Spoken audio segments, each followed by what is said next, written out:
గురుగారు నమస్కారం. నమస్తే అండి. లాస్ట్ ఎపిసోడ్ లో మనం వశీకరణ విద్య గురించి మాట్లాడాము. నాకు డౌట్ గురువుగారు, ఆకర్షణకి వశీకరణకి తేడా ఏంటంటారు? అంటే పూర్వకాలంలో ఋషులందరూ ఈ అడవిలో ఉండే మృగాల్ని కంట్రోల్ చేసేవాళ్ళంట.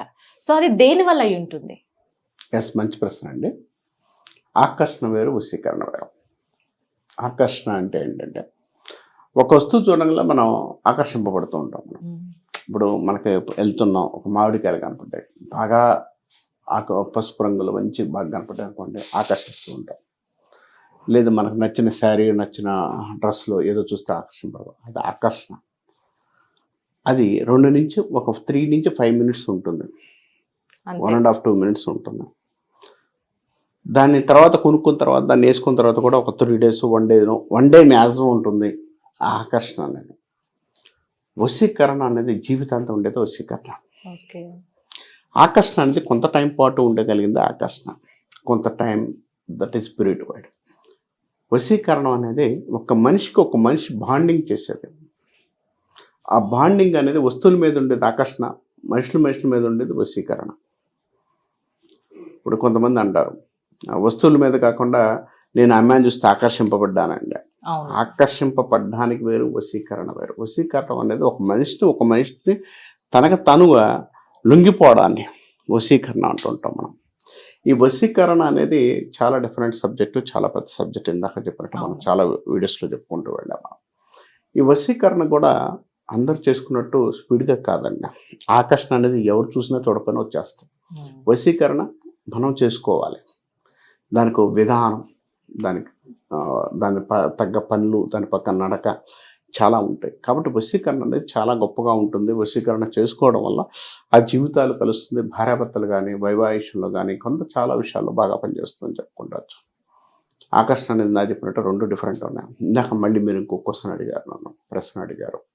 ఈ ప్రశ్న కూడా చాలా మంచిది. అడవిలో ఉన్న వన్యమృగాలతో ఇదివరకు ఋషులు ఉండేవాళ్ళు కదా, ఆ ఋషులు వన్య ప్రాణుల్ని వాళ్ళు ఆకర్షింపబడ్డారా, వశీకరణ చేసుకున్నారా అనే విధానంగా అడిగారు నన్ను.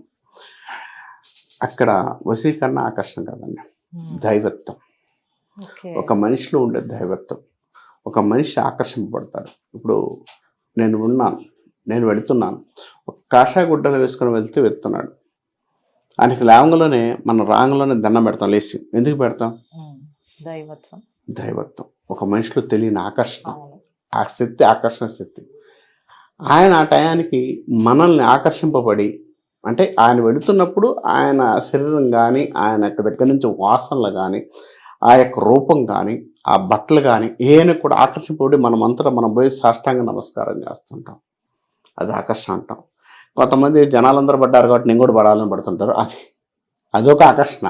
అంటే 10 మంది నిలబడ్డారు కాబట్టి నేను కూడా దూకుతాననే వాళ్ళు కొంతమంది ఉంటారు. దాన్ని మన కదా. కానీ ఆకర్షణతో మన మనస్సుని ఆకర్షింపబడుతుంది. ఒక గురువు కానీ ఏదైనా కూడా వస్తువు, ఇందాక చెప్పినట్టు అది ఆకర్షణ. అలానే ఒక గురువు యొక్క దైవత్వం బట్టి అక్కడ ఆకర్షింపబడుతూ ఉంటాయి.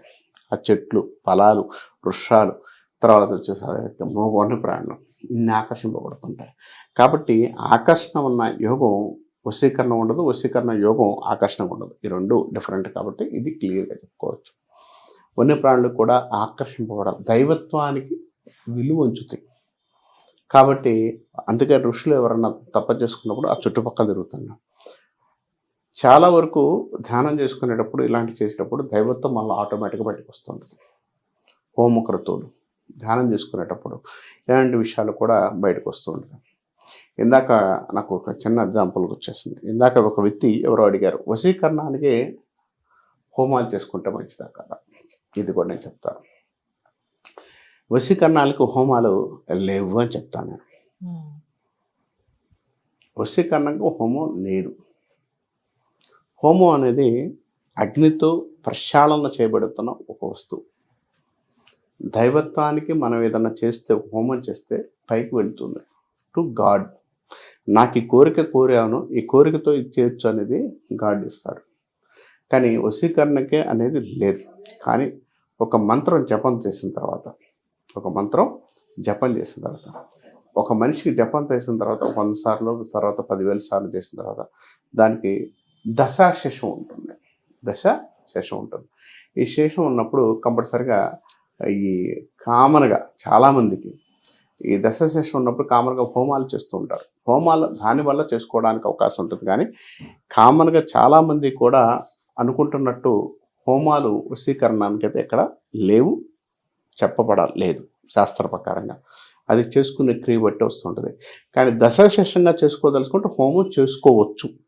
ఇప్పుడు మీరున్నారు 10,000 సార్లు చేసాం, 10 సార్లు చేసినప్పుడు 100 సార్లు దానికి హోమ క్రతువులు వేసాం అనుకోండి, దాని ప్రతిఫలం ఇంకా ఎక్కువగా ఉండే అవకాశం ఉంది. అంటే కొన్నిసార్లు మనకి వస్తుంది, అన్నిసార్లు అతను ఎవరో బతికుండగానే మనం ముందు నామకం చేసి, అంటే అతను ఆకర్షింపబడడానికి చేసి నువ్వు జావరా అన్నట్టు దాన్ని వేసాం అనుకోండి, అది వశీకరణ పోయి భూత పేతాలు అవుతాయి. కాబట్టి అది కూడా చూసుకొని మనం చేయాల్సి ఉంటుంది. కాబట్టి వశీకరణకి ఎక్కడా కూడా హోమం అనేది ఎక్కడ నిర్దిష్టంగా చెప్పలేదు అని చెప్పవచ్చు. గురుగారు చాలా బాగా సవివరంగా వివరించారు, ధన్యవాదాలు. ఓం నమః శివాయ. సో తెలుసుకున్నారు కదా వశీకరణ విద్య గురించి, గురుగారు చాలా బాగా వివరించారు. మరో ఎపిసోడ్తో మళ్ళీ కలుద్దాం. నమస్కారం.